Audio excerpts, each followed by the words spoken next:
राजकुमारी मंदाकिनी अपने पिता की इकलौती संतान थी। वह इतनी सुंदर थी कि उसकी सुंदरता के चर्चे अन्य राज्यों में भी थे। उसमें सौंदर्य के साथ साथ सदाचार, प्रतिभा आदि और भी सद्गुण थे। परंतु सब सद्गुणों तथा पिता के स्नेह ने उसे अभिमानी बना दिया। उसका अहंकार इतना बढ़ गया था कि वह किसी दूसरे को अपने सामने कुछ समझती ही नहीं थी। अनेक राजकुमारों ने उससे विवाह करना चाहा, किंतु किसी को वह अपने योग्य नहीं समझती थी। राजकुमारी की अवस्था दिनों दिन बढ़ती जा रही थी। महाराज को लोक निंदा का भय था। लोग कानाफूसी करने भी लगे थे, किंतु राजकुमारी अपने अहंकार में चूर थी। वह किसी भी राजकुमार को देखने तक को भी प्रस्तुत नहीं होती थी। अंत में महाराज ने पड़ोस के युवक राजा रंगमोहन के साथ एक योजना बनाई और घोषणा कर दी कि राजकुमारी के आगामी जन्मदिन पर प्रातःकाल जो पुरुष नगर द्वार में पहले प्रवेश करेगा, उसके साथ राजकुमारी का विवाह कर दिया जाएगा। फिर वह कोई भी हो, राजकुमारी का जन्मदिन का दिन आ गया। प्रातःकाल नगर द्वार में सबसे पहले आने वाले पुरुष को राजसेवक पकड़ लाए। वह था फटे चिथड़े लपेटे एक भिक्षुक। परंतु वह जवान था, सुंदर था और पूरा अलमस्त था। उसके मुख पर एक अलग ही तेज नजर आ रहा था। महाराज ने राजपुरोहित को बुलवाया और बिना किसी धूमधाम के भिक्षुक के साथ राजकन्या का विवाह कर दिया। राजकुमारी चिल्लाई और रोते रोते उसने अपने सुंदर नेत्र लाल बना लिए। किंतु आज उसके पिता निष्ठुर बन गए थे। उन्होंने पुत्री के रोने चिल्लाने पर ध्यान ही नहीं दिया। भिक्षुक को केवल 5 स्वर्ण मुद्रा देकर उन्होंने कहा, तू अपनी पत्नी को लेकर मेरे राज्य से शीघ्र निकल जा, और याद रखना, यदि फिर तू या तेरी पत्नी मेरे राज्य में आए तो प्राणदंड दिया जाएगा। चलो मंदाकिनी। भिक्षुक ने राजकन्या को पकड़ा और चल पड़ा। रोती बिलखती राजकुमारी उसके साथ जाने को विवश थी, परंतु ज्यों का त्यों प्रसन्न था। वह पत्नी के रोने पर ध्यान दी, बिना गीत गाता चल रहा था। राजकन्या को पैदल ही पिता के राज्य से बाहर जाना पड़ा। भिखारी उसे मधुर भाषा में बोलता, उसे प्रसन्न करने का प्रयत्न करता। पर्याप्त दूर जाने पर जंगल में नदी किनारे एक फूस की झोपड़ी में दोनों पहुंचे। भिखारी ने कहा, अब यही तुम्हारा घर है। तुम्हें स्वयं अब जंगल के पत्ते और लकड़ियां लानी पड़ेगी। कंदमूल जो कुछ मिलेगा उसे उबाल कर खाना पड़ेगा। पास के गांव में लकड़ियां बेचने जाना होगा।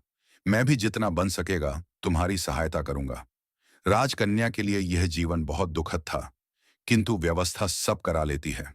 उसे एक ही सुख था कि भिखारी उसके साथ बहुत प्रेमपूर्ण व्यवहार करता था।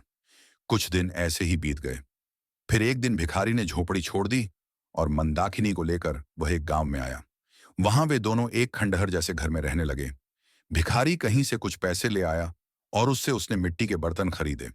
पत्नी से कहा, इन बर्तनों को बाजार में ले जाकर बेच आओ। किसी समय जो राजकन्या थी, उसके लिए सिर पर बर्तन उठाकर बाजार में जाना बड़ा कठिन काम था, किंतु मरती क्या करती, उसे जाना पड़ा। भिखारी ने उसे स्पष्ट कह दिया कि यदि उसकी आज्ञा का पालन ना करना हो तो वह मंदाकिनी को छोड़कर चला जाएगा। बेचारी मंदाकिनी बर्तन सिर पर उठाकर बाजार गई। उसे बर्तन बेचना तो आता नहीं था, दूसरों से नम्र व्यवहार करना भी नहीं आता था। बाजार में बर्तन रखकर वह उनके पास खड़ी रही, क्योंकि जमीन पर बैठना उसे बहुत बुरा लग रहा था। उसे कुछ ही देर वहां खड़े हुए थे कि एक घुड़सवार युवक बाजार में आया। उसने मंदाकिनी से बर्तनों के दाम पूछे। मंदाकिनी ने रूखे स्वर में दाम बताए तो घुड़सवार लौट पड़ा। मोड़ते समय उसका घोड़ा भड़क उठा। फलद घोड़े के पैरों की ठोकर से सब बर्तन फूट गए। घुड़सवार बिना कोई ध्यान दिए वहां से चला गया। अब मंदाकिनी बेचारी रोती हुई घर लौटी। भिखारी आते ही क्रोधित होगा, यह बात सोच सोचकर उसके प्राण सूखे जा रहे थे।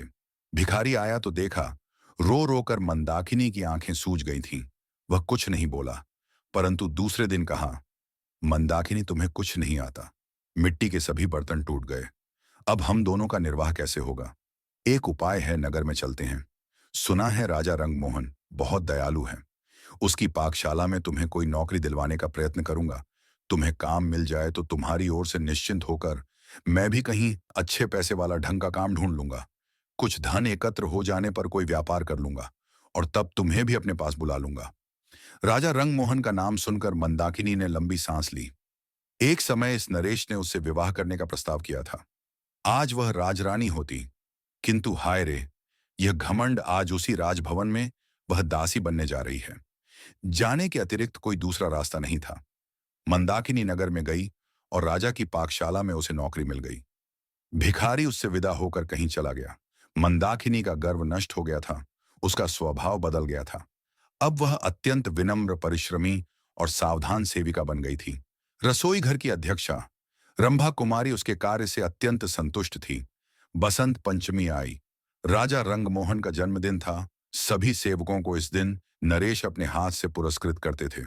दूसरी सेविका के साथ मंदाकिनी को भी राजसभा में जाना पड़ा। जब सब सेवक पुरस्कृत हो चुके और सब सेविकाएं भी पुरस्कार पा चुकी, तब उसे पुकारा गया। वह हाथ जोड़े, मस्तक झुकाए राज सिंहासन के सामने खड़ी हो गई। नरेश ने कहा, मंदाकिनी, मैं तुमसे प्रसन्न हूं।